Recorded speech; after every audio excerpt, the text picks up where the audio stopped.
Hey guys, in this video, I'm going to be going over how to maximize your recovery to reduce pain, injury, and increase your performance. All this goes without saying that if you're not getting a proper diet and sleeping 8 to 9 hours a night, then you're not going to see the results that you're looking for. Before we get started, please remember to like this video if you enjoy it, and if you don't like it, dislike it. I really want to know what you guys think, and if you have any future video ideas for me, please put it in the comment section down below. Now let's get into it. My first tip is to take breaks. I've talked about this before in some of my other videos, like taking my Sundays off. I mentioned it mainly because it was for my mental health, but I also mentioned some things about physical health. Now, if you're not taking a break, then you're more likely to overtrain. This could result in plateauing, loss of results, and actually injury. So, every time you work out a muscle group, you should at least have one day in between the next time you work that muscle group out. Ideally, you want to have 2 days in between, and this is actually why a lot of workout plans are divided up into push, pull, and legs. This way, you have one day of working your push muscles, another day of working your pull, and then the last day, leg day, and then at that point, you'll have 2 days of rest for your push day, and it loops back around. Now you have 2 days of rest, and you're ready for another push day. This all helps you reduce injury and increases your ability to recover. My next tip is walking. Walking is a great recovery activity as it increases blood flow throughout your body, which is increasing your body's ability to recover itself, as blood flow is the main way it provides nutrients to different parts of your body. Also, increasing your body's blood flow will flush your body of waste products and reduce inflammation. Now, inflammation, I'll be bringing it up a few times in this video, and the whole idea behind inflammation is that your body's overcompensating for the perceived injury you are experiencing. With this overcompensation, it'll likely cause your body to cause more harm, and from there, it could reduce your recovery time and make you more sore the next day. Also, walking is a great exercise. You burn calories, but it's not really about how fast you move, as you might think running might be better, but intense cardio increases your heart muscles, while moving overall is more about distance and the amount of work you put in. The more work you put in, the more calories you burn. The more calories you burn, the more weight you'll lose. Walking is also low intensity, so it's not going to be overexerting your body and causing more damage. Also, walking is a low intensity exercise, and this is why it's not going to cause more damage and delay your recovery even more. After a nice lifting sesh, a nice 25 to 30 minute walk is a great way to help your body flush the lactic acid buildup that came from that workout and therefore reduce your recovery time. My next tip is stretching/yoga. Stretching and yoga are like walking in the sense it's going to increase blood flow and therefore help flush toxins out of the body. Also is a great de-stressor, so is walking. The only difference is it's going to be increasing your flexibility on top of creating a better mind-body connection, which will only help you out in the future for your workouts.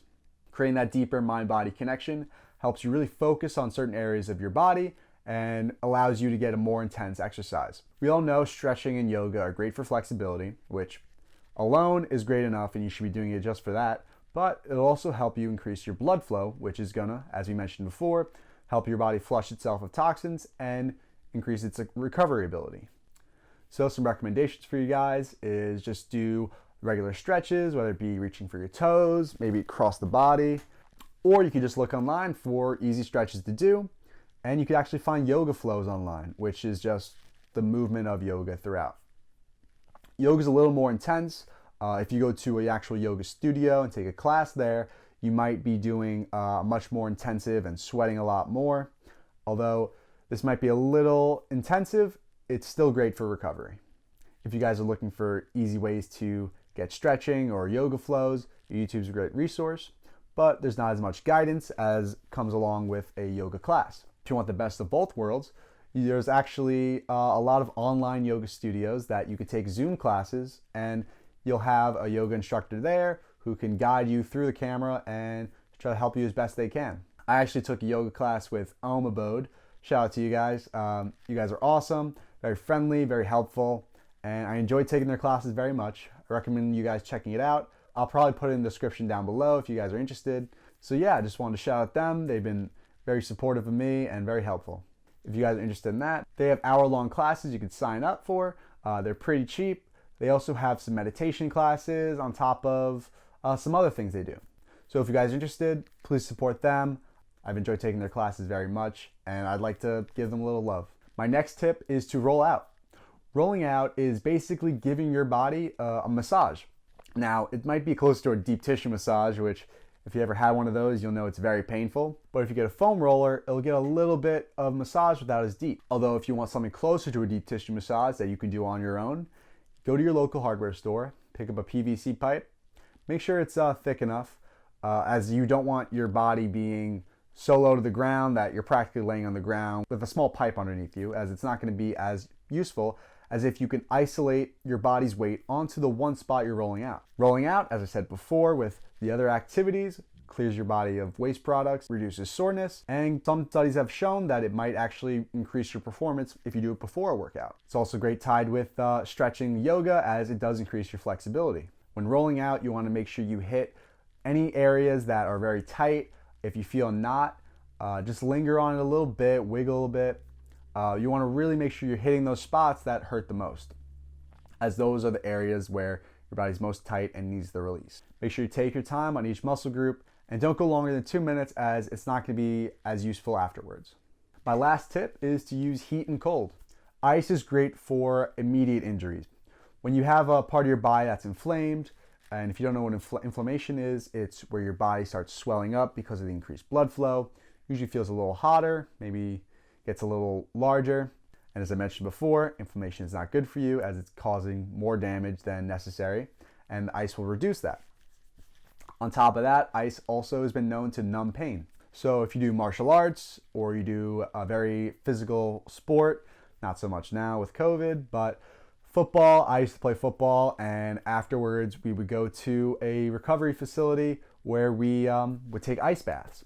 Now, ice baths are pretty hard to do, as they are freezing cold. It's basically swimming in the Arctic. If you want to do this at home, just get some bags of ice, fill your tub with it, turn the water on, and sit in there. Don't go longer than 10 to 20 minutes or until you start feeling pain. If you start feeling pain, this could actually cause more damage than the initial injury. Now, with heat, it's great for increasing blood flow. So obviously the opposite of cold, hot. And with cold, it's going to reduce blood flow. Heat's going to increase blood flow. Now, when you want to increase blood flow, these are the injuries that are longer lasting. Once the initial inflammation has gone down, maybe next day or the week afterwards, you'll want to be using heat, as it's going to increase blood flow and therefore bringing more nutrients, flushing wastes, increasing recovery. I also like to take cold showers, and the research out there is kind of controversial right now, as some people say it's kind of like cryotherapy. Some people say it has no effect. Either way, if it helps you or not, it's great for discipline. If you're trying to gain muscle, you want to make sure you're not using cold water or ice packs after your workout. This has actually been shown to reduce muscle growth. So after a workout, you want to make sure you're not taking a cold shower and take a hot shower. Hot shower is going to increase blood flow, which, as we talked about before, increases recovery. And cold shower has been shown to reduce blood flow and therefore reduce recovery, which is the main idea behind growing your muscles. So only use ice if you're going to be trying to reduce inflammation. So for cold therapy, you can get some frozen vegetables like peas, corn, something that's very moldable to your body, or get an ice pack at your local drugstore. If you want to be a little more intense, you can make your at-home ice bath. And if you want to get the most intense cryotherapy out there, you can go to a local cryotherapy. They have these machines that you step into. Kind of looks like the Captain America scene where he stands into the machine and comes out a huge dude. Although that's not going to happen from this. So what these cryotherapy stations do is they have nitrogen that they blow onto you, and your body basically has the most intense ice therapy out there. Why it's called cryotherapy, as it sounds a lot cooler. No, I'm kidding.